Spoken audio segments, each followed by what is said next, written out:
Hello guys, എന്തൊക്കെയുണ്ട് വിശേഷങ്ങൾ? അങ്ങനെ നമ്മൾ കോഴിക്കോട് വരെ ഒന്ന് പോവാണ്, വെറുതെ പോവാണ്. ഞാൻ എൻ്റെ ഫാമിലിയുടെ കൂടെ യാത്ര ചെയ്തിട്ട് കുറേ കാലമായി. പലപ്പോഴും ഞാൻ കണ്ണൂരായിരിക്കും. സത്യം പറഞ്ഞാൽ മലപ്പുറംകാർക്ക് നല്ലൊരു ബീച്ച് കാണണമെങ്കിൽ കോഴിക്കോട് പോകണം. അതിൻ്റെ ഇടയിൽ ഇപ്പോൾ സെൽഫിയൊക്കെ എടുക്കുന്നുണ്ട്. നമ്മൾ മാവൂര് വഴിയാണ് പോയിട്ടുണ്ടായിരുന്നത്. ഞാൻ പലപ്പോഴും മാവൂര് വഴി പോകുമ്പം ഈ ഒരു കാണുന്ന ബിൽഡിങ് എന്താണ് ഇങ്ങനെ ഹോണ്ടഡായി കിടക്കുന്നതെന്ന് എനിക്ക് പലപ്പോഴും തോന്നാറുണ്ട്. ഇപ്പോൾ അതിൻ്റെ ഹിസ്റ്ററിയൊക്കെ നമുക്ക് ഇൻസ്റ്റഗ്രാമിലും യൂട്യൂബിലും ഒക്കെ അവൈലബിൾ ആണ്. അങ്ങനെ നമ്മൾ വൈകുന്നേരമൊക്കെ ആയപ്പം നിസ്കരിക്കാൻ വേണ്ടി കയറി. അത് കഴിഞ്ഞിട്ട് നമ്മൾ ഈവനിങ് സ്നാക്ക് കഴിക്കാൻ വേണ്ടിയിട്ട് സീഷൽ എന്ന് പറയുന്നൊരു കടയിലാണ് കയറിയിട്ടുണ്ടായിരുന്നത്. ഞങ്ങൾ ചായ കുടിക്കാൻ റൂഹേറും റാഹത്ത് അവിടെ വന്നതാണ് കോഴിക്കോട്. അതന്നെ. നമ്മൾ കുറച്ചധികം സ്നാക്സുകളൊക്കെ മേടിച്ചിട്ടുണ്ടായിരുന്നു. സത്യം പറഞ്ഞാൽ കോഴിക്കോട് പോകുമ്പോൾ നമ്മൾ ഏറ്റവും ഫേസ് ചെയ്യുന്ന വലിയൊരു ബുദ്ധിമുട്ടെന്ന് പറയുന്നത് ബ്ലോക്കാണ്. നമ്മളിങ്ങനെ ബ്ലോക്കിൻ്റെ ഇടയിൽ കുടുങ്ങിക്കിടക്കുമ്പം അവിടെ ആളൂരിനെ കുറ്റം പറയുന്ന ഒരു വീഡിയോ കണ്ടുകൊണ്ടിരിക്കുകയായിരുന്നു. ആദ്യമായിട്ടായിരിക്കും മലയാളികൾ ഒരു മരണവാർത്ത കേട്ടിട്ട് ഇത്രയും സന്തോഷിക്കണത്. എന്നിട്ട് മറ്റേ വലിയാക്ക ഇങ്ങനെ ചാടി ദൂരത്തെത്തും. കളിച്ചാൻ പന്തൊക്കെ എടുത്ത് പോകുന്ന ഓർമ്മ എനിക്ക്. ഇവിടെ കളിച്ചാൻ സ്ഥലം കിട്ടിയില്ല. എനിക്ക് ഓർമ്മ ഉണ്ട്.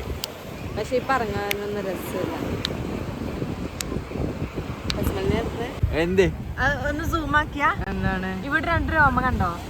2 രോമ, ഇവിടെ 2 രോമുണ്ട്. എന്നിട്ട് വന്നാണ്ട് പറയാണ് വടിച്ചാനായി കൊറേ വളർന്നു, ഇനി കട്ടത്താടിയൊക്കെ ആയിരുന്നു. ഇവിടെ 2 രോമ വന്നേ. ഇപ്പടെ കല്ല്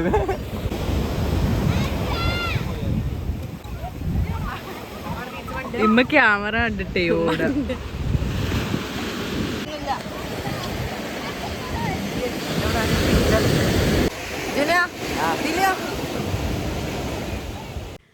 ബീച്ചിൽ നിന്ന് ഇറങ്ങിയിട്ട് നമ്മൾ തൊട്ടപ്പുറത്തുള്ള ചെറിയൊരു പാർക്കിൽ പോയി. അവിടുന്ന് യന്ത്രൂഞ്ഞാലിൽ കയറി. നമ്മളവിടെ യന്ത്രൂഞ്ഞാൽ എന്നുള്ളത് പറഞ്ഞ് യന്ത്രൂഞ്ഞാലായിട്ടുണ്ട് കേട്ടോ. ഉമ്മ പേടിച്ചിട്ട് ഉമ്മ വന്നില്ല. എന്താണെന്നറിയില്ല, ഉമ്മാൻ്റെ അത്ര ധൈര്യം ഞങ്ങളെ കുടുംബത്തിൽ വേറെ ആർക്കുമില്ല. ഞാൻ വേറെ ഏതോ ഒരു ഫാമിലിയുടെ കൂടെയാണ് കയറിയിട്ടുണ്ടായിരുന്നത്. എനിക്ക്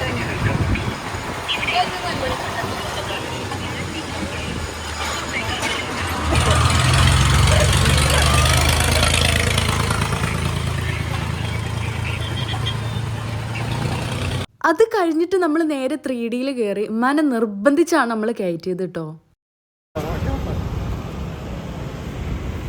നന്മയുള്ള ലോകം. ഇങ്ങോട്ട് എങ്ങനെ എത്താ? ലോറി നന്മയുള്ള ലോകത്ത് വരൂ കഴിച്ചിട്ട് നമുക്ക് പോവാം. ബീച്ചിലും റൈഡിലൊക്കെ കയറി കഴിഞ്ഞപ്പോഴത്തേന് തന്നെ 8:30 ആയിട്ടുണ്ടായിരുന്നു. അങ്ങനെ നമ്മൾ കോഴിക്കോടുള്ള സാഗറിൽ പോയിട്ട് ഫുഡ് കഴിച്ചു. ഞാൻ വെള്ളയപ്പവും പ്രോൺസ് കറിയാണ് ഓർഡർ ചെയ്തിട്ടുണ്ടായിരുന്നത്. ഉപ്പയും ഉമ്മയും പൊറോട്ടയും പ്രോൺസ് കറിയും, ബാക്കിയുള്ളവരൊക്കെ ഫ്രൈഡ് റൈസ് ആയിരുന്നു ഓർഡർ ചെയ്തിട്ടുണ്ടായിരുന്നത്. അത് കഴിഞ്ഞിട്ട് നമ്മൾ നേരെ ഹൈലൈറ്റ് മോളിലാണ് പോയിട്ടുണ്ടായിരുന്നത്. ഉമ്മ ഇതുവരെ ഹൈലൈറ്റ് മോൾ കണ്ടിട്ടില്ല, അതുകൊണ്ട് നമ്മൾ നേരെ അങ്ങോട്ടേക്ക് പോയി. സത്യം പറഞ്ഞാൽ ഹൈലൈറ്റ് മോൾ പ്ലാനിന്ന് ചെറുതായിട്ടൊന്ന് മാറ്റിയിട്ടുണ്ടായിരുന്നു. പിന്നെ നമ്മൾ കരുതി എന്തായാലും കോഴിക്കോട് വരെ വന്നതല്ലേ, ഹൈലൈറ്റ് മോളിലും കൂടി കയറിയിട്ട് പോവാന്നുള്ളത്.